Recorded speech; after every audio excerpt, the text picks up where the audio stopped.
అధికార దుర్వినియోగం అన్నది ఏ స్థాయిలో ఉంది అన్నది చెప్పడానికి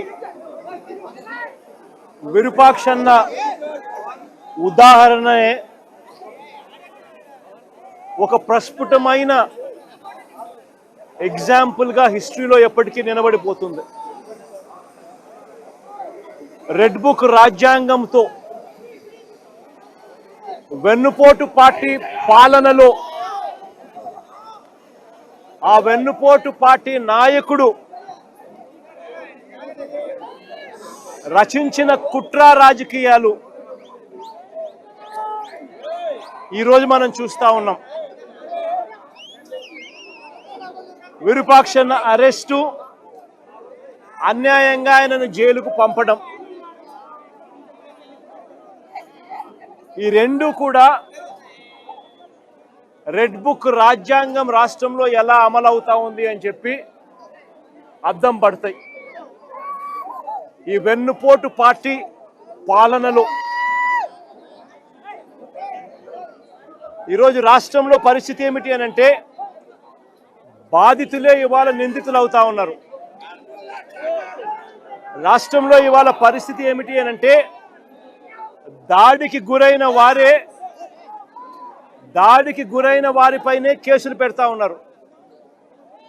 ఈరోజు రాష్ట్రంలో పరిస్థితులు ఏమిటి అని అంటే, బాధితులకు ఎవరైనా అండగా నిలబడితే వారిని అరెస్ట్ చేస్తూ ఉన్నారు.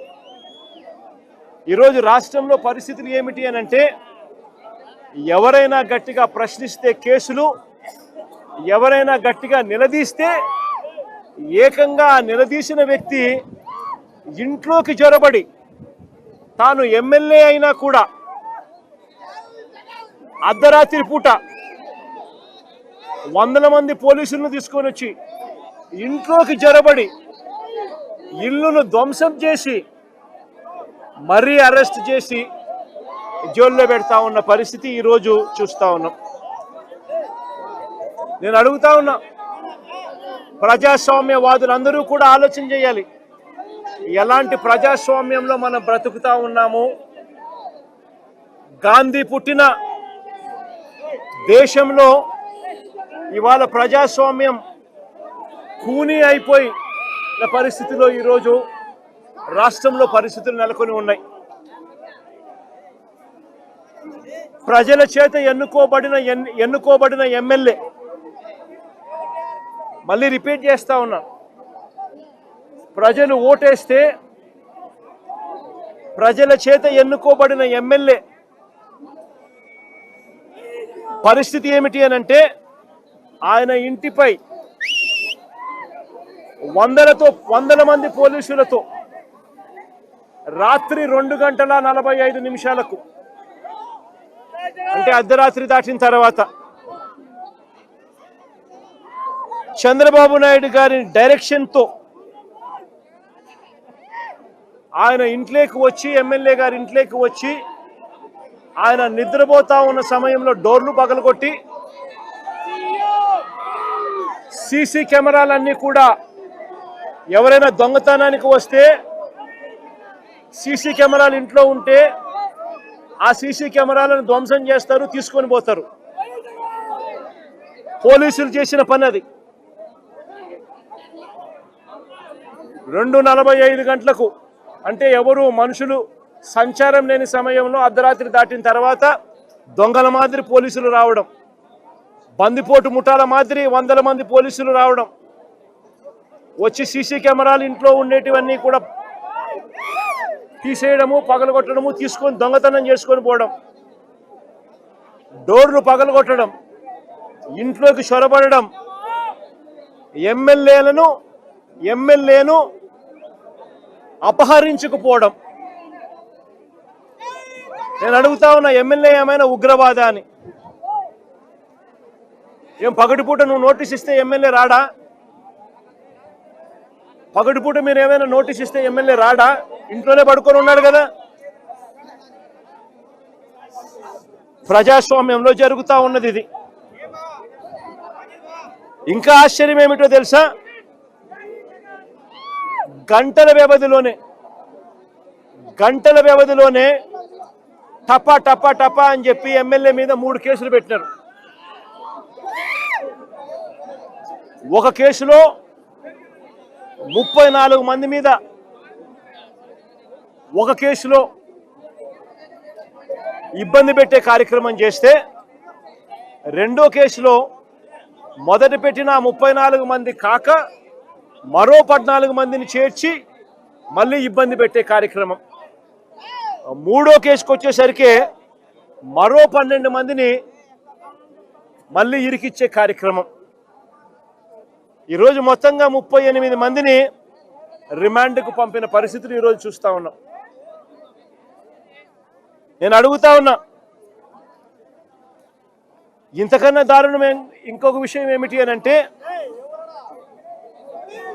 ఇంతకన్నా దారుణమైన విషయం ఇంకొకటి ఏమిటి అని అంటే, ఎమ్మెల్యేతో కూడా సరిపెట్టుకోవడంలా, ఎమ్మెల్యే కొడుకును, ఎమ్మెల్యే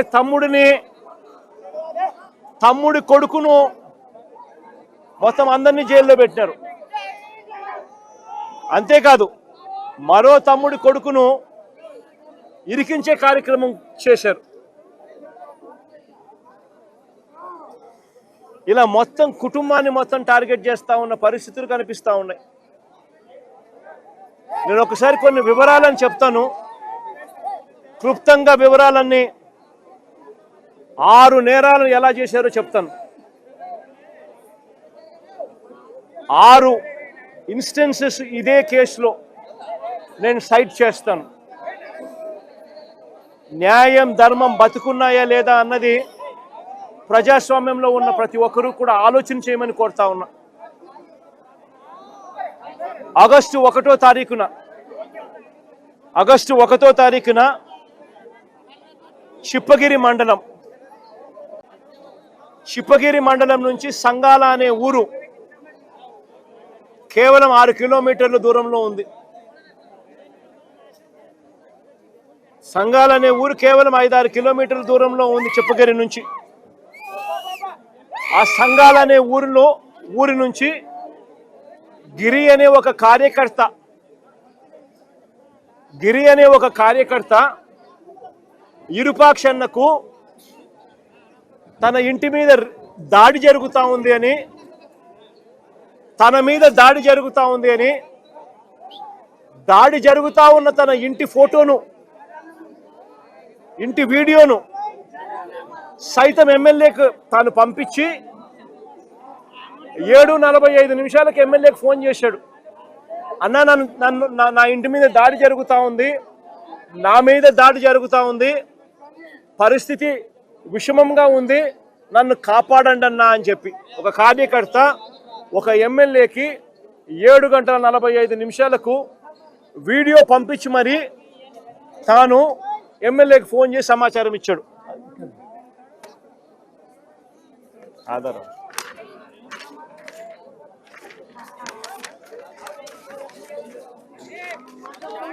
ఇది గిరి అనే కార్యకర్త ఎమ్మెల్యేకు 7:45 ఫోన్ చేసిన కాల్ హిస్టరీ, ఎమ్మెల్యేకు ఫోన్ చేసిన కాల్ లాగ్. 7:45 తను ఎమ్మెల్యేకి ఫోన్ చేసి ఈ రకంగా మాట్లాడి ఫోటోను, ఇంటి మీద దాడి జరిగిన ఫోటోను, పోస్టర్ కూడా పంపించినాడు.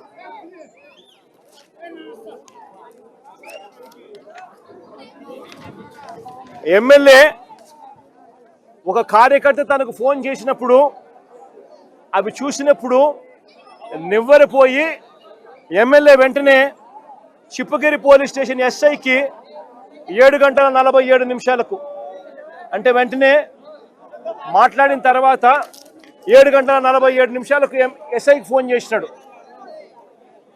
మీ దగ్గర నుంచి సంఘాల ఊరు ఇక్కడ నుంచి 5-6 కిలోమీటర్ల దూరంలో ఉంది, కార్యకర్త మీద దాడి జరుగుతూ ఉంది, పోయి కాపాడండి అని ఎమ్మెల్యే, ప్రజల చేత ఎన్నుకోబడిన ఎమ్మెల్యే ఒక ఎస్ఐకి ఫోన్ చేసి సమాచారం ఇచ్చినాడు 7:47.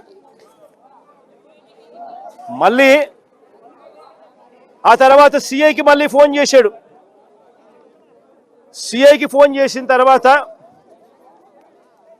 సిఐకి ఫోన్ చేస్తే ఫోన్ ఎత్తడంలా, ఫోన్ దొరకడంలా.